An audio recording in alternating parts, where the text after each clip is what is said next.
Now, if you hitting your numbers, scamming people, like telling lies, gossiping, talking bad on other people, I mean, yeah, you hitting your numbers, but you're not a success.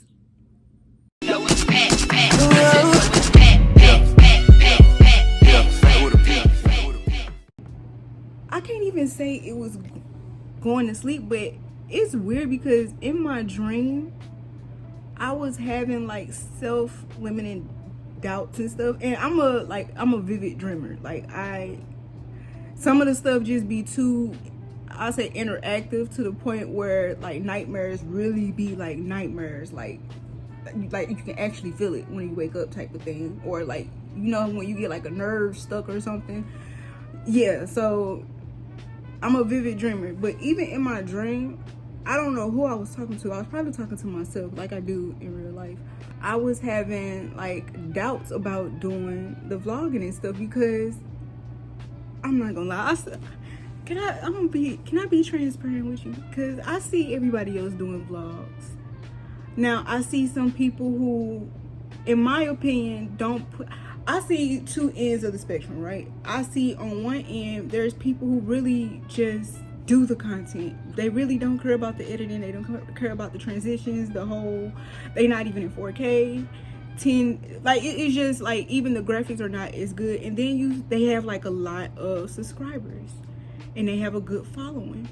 And then you see the people, there's two vloggers in particular. I don't understand why the algorithm do not like them, because they just, from the angles, the B-rolls, the storyboard, I don't understand why they don't get as much views. Not saying that the other person should get views, because I do see like the authenticity of the vlogs. But then there's the people who really putting in a lot of work, really just, they have like this life and they have like the cinematics of it, and they don't get the same results. And it just kind of made me feel like you don't have an interesting life. Like, I don't know why, like everything you do, it's a miss. No matter how much you rebrand, no matter how much you try to change the format from talking head to vlog and stuff, it's just a miss. So what I thought about was, why don't I just hold off on vlogging? Because in my dream, it went from vlogging 2 days out the week to just don't do it until you have a more interesting life.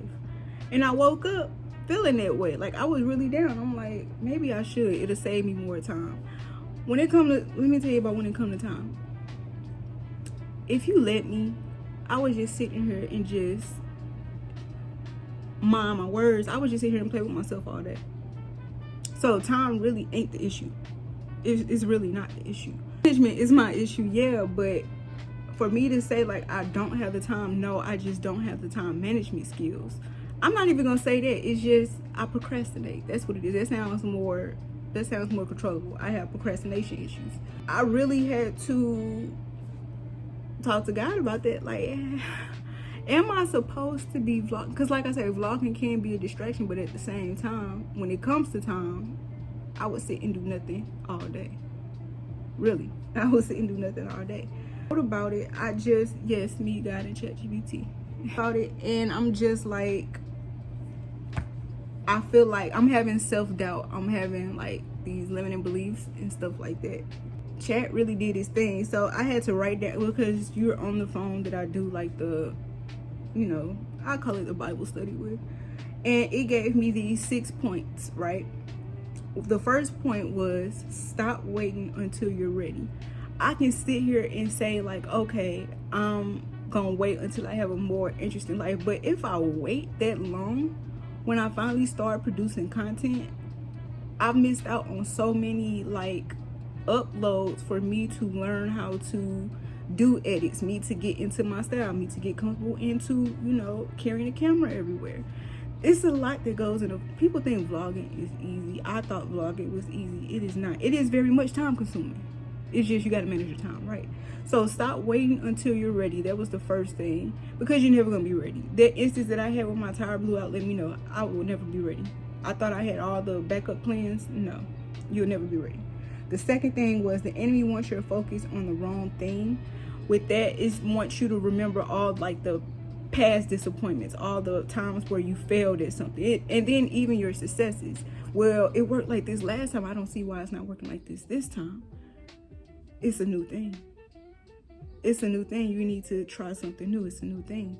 Number 3, pressing forward implies resistance. How bad do you want it? Really, how bad do you want it? If you trying to get into a certain school, and this actually happened with law school. If you're trying to get in a certain school, you may not have the accolades. How bad do you want it? Are you emailing them teachers every day? In nursing school, law school, whatever. Are you emailing them, not teachers, are you emailing them guidance counselors or academic counselors every week, letting them know, hey, I'm updating my resume. I'm letting you know I just did this. I'm letting you, like, sometimes you really have to be a pest. Sometimes you have to really keep knocking before. You really have to keep knocking on the door before you can get in. So how bad you really want it? 4, growth feels awkward because you're becoming someone new. That's something that I'm going through right now. Let me pause this. Hold up. I've been crying too much on camera. I don't like this. Growth feels awkward because you are becoming someone new. That's what I'm going through now. Do you know how hard it is to do like a system? You know the old saying, you can't teach a old dog new tricks. And that's what a lot of us go through. We rather stick to the person we are, the person we know, rather than go face the unknown, right? Believe it or not, that's why it's so hard to get off welfare. I hate to pivot that, but and there's no judge on welfare. I grew up on welfare. Welfare took care of my family for years. Took care of me for years. But that's why it's so hard to get off welfare, because you have this certain amount of money, you have this certain check, you have this certain, like, you got the certain health insurance, you know for a certain that you're covered. But to get off of it, it's like, now I have to be self-sufficient. And it's something new. You're not used to it. You got something that you know on welfare your whole life, and now you got to do something new. That's one way to see it. I hate that I had to do that way, but I don't know. I feel like me being a welfare kid, I have experience with that feeling. Like, welfare is all you know, and it's hard to get. Welfare is so hard to get off of. It is. God usually gives enough light for today. Now, this confused me for a little bit with the title. So, what scripture they gave first was Matthew 6:33-34, which that scripture haunts me. Those two haunts me. Basically saying stop being anxious for tomorrow and worry about what you're getting today. If you ate, if you alive, there's always a change for the next day. Well, there's opportunity for change for the next day. So what are you stressed about? What are you worried about? Tomorrow gonna be worried about itself. You're gonna keep worrying, But what it was saying was, because it gave the example of David. You don't just become successful in one big walk. There is levels to it. There are steps to it. You know what I mean? It's levels to it. This ain't chess. This ain't checkers. It's chess. How you say? So they used David as an example, and basically David was tending the sheep. He was fighting the lions, bears, tigers. He was a shepherd at first, and then he had to fight Goliath. Then he had to serve Saul. Then he fled. Then he basically he led, and then he became king. And what people don't know is that he fled again because his son was after him. A lot of people don't know about Absalom. Look that up. Absalom. But each step prepared him for the next level. Everything he did in the back helped him for the next thing. Right? Even the fled thing, because he was going to have to flee again. His son was really after him. Yeah. And then 6, the goal is to become who God created you to be, and that's it, not to be successful. So a lot of us are, including me, I am a overachiever. I was my daddy's golden child. Cause in a couple, cause I was a black sheep and then I was a golden child. It depends on which family dynamic I'm in, but I was a golden child and I was a black sheep.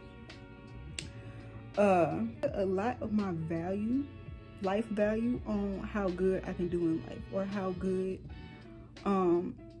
just me being good. Numbers. Life is numbers to me. That's what success is. High numbers. Getting your numbers. Hitting your numbers. Meeting your quota. And sometimes that ain't the goal in life. The goal is to be a well-rounded person. So how you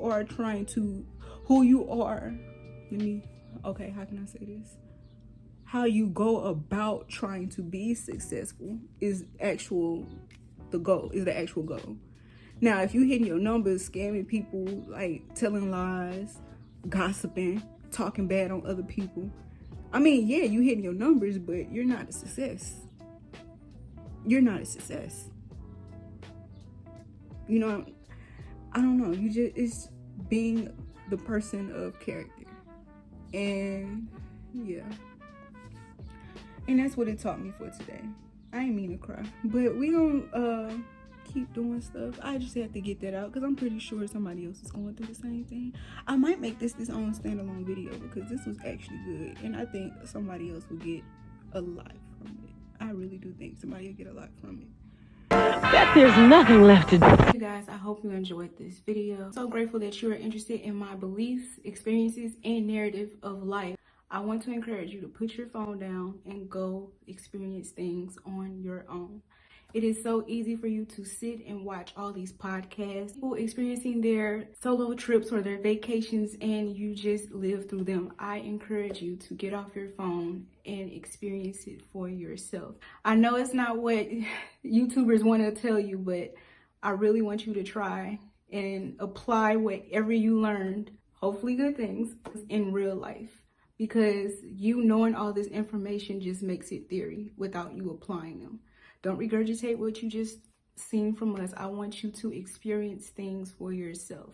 Don't take my experience or any other YouTuber's experience on love, finances, or career as your experience. Make your own narrative for your life. It's your life. You need to experience it for yourself, not through our eyes. Go out there, meet people. I don't want you to go outside and be on your phone. I want you to meet people, enjoy new hobbies, dominate and take your space in this world. All right. With that being said, I want you to spread love, pursue purpose, and center God. See you soon. So if you want to get yourself... Everybody stick around because we're going to have some fun and look at this.